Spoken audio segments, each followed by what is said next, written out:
Значи, општината Крива Паланка во изминатиот период се зафати со решавање на неколку структурни комунални проекти, со неколку културни проекти кои ги реализиравме или се во фаза на реализација. На почетокот не може да не ја спомнам состојбата во која затековме општината Крива Паланка. Имено општината ја затеков во состојба со финансиски минусно салдо од 600.000 евра, кој минусно салдо моравме да го прифатиме и со една енормна превработеност од 75 вработени луѓе во општината, од кои 14 беа вработени непосредно пред изборите. Успеавме дел од долгот да го намалиме, што значи дека некаде долгот го намаливме за 18%, моменталниот долг е од прилика околу 500.000 евра. И сепак и покрај овие тешкоти успеавме да реализираме неколку програми. Како прво ќе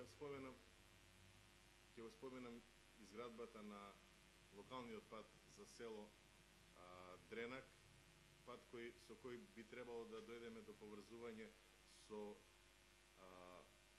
езерото на Злетовска река и со самото тоа ќе дојде до поврзување на општините кои се под Осоговскиот регион. Овој проект е реализиран од КАРС програмата во соработка со прекограничниот партнер од Дупница во износ од 280.000 евра и патот се направи во должина од 2,5 км.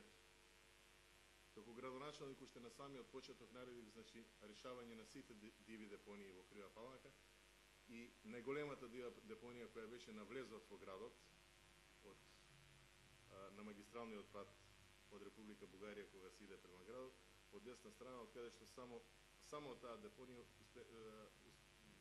расчистивме околу 11.000 метри кубни шут.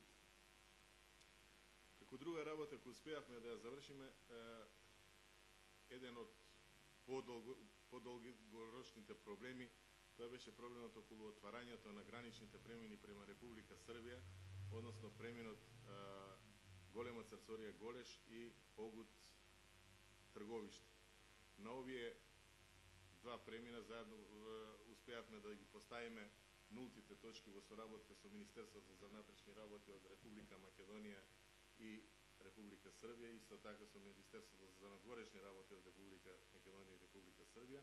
Поставени се нултите точки и е во фаза на формирање на привремени гранични премини. Во овој период во Крива Паланка исто така се реализираа и многу културни манифестации. Во периодот од 9 до 18.7 се реализираше Кривопаланечко културно лето во манастирскиот комплекс Свети Јоаким Осоговски. Од 26 до 28 август се организираше меѓународен фолклорен фестивал. Воедно организиравме и планинарски дипломатски марш на кој присуствуваа амбасадорите од САД, од Европската унија, од Холандија, од Унгарија, од Чешката република. Со самото тоа ги промовиравме на некој начин убавините на нашиот предел, на Осоговските планини и туристичкиот капацитет со кој располагаме ние како општина. Воедно се реализираше и за прв пат меѓународен театарски фестивал во Крива Паланка, на кој присуствуваа театарски групи од Србија, Бугарија и Македонија. Во областа на образованието доделивме 8 стипендии за талентирани ученици и талентирани студенти, по 4, во износ од 4.000 денари. Во моментот во фаза е решавањето, односно реновирањето на подот во физкултурната сала во гимназијата Ѓорче Петров во Крива Паланка, во која се поставува сосема ново решение, гуминан под според сите европски стандарди, и тоа е, барем за нашиот град, нова работа.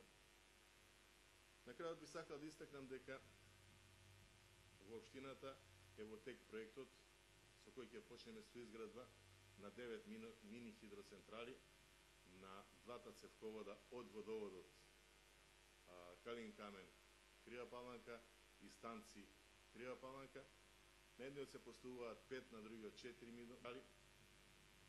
Проект со кој општината ќе се задолжи со кредит и годишното производство и приход на општината би било некаде околу 500.000 евра, имајќи во предвид дека самата инвестиција не би била повеќе од 900.000 евра, значи станува збор за инвестиција која би се исплатила за 2 години.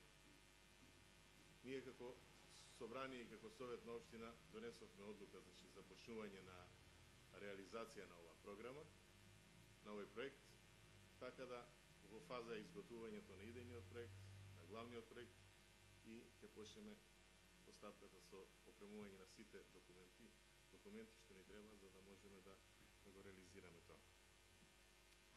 Тоа би било сето она што можам да го кажам. Повелете.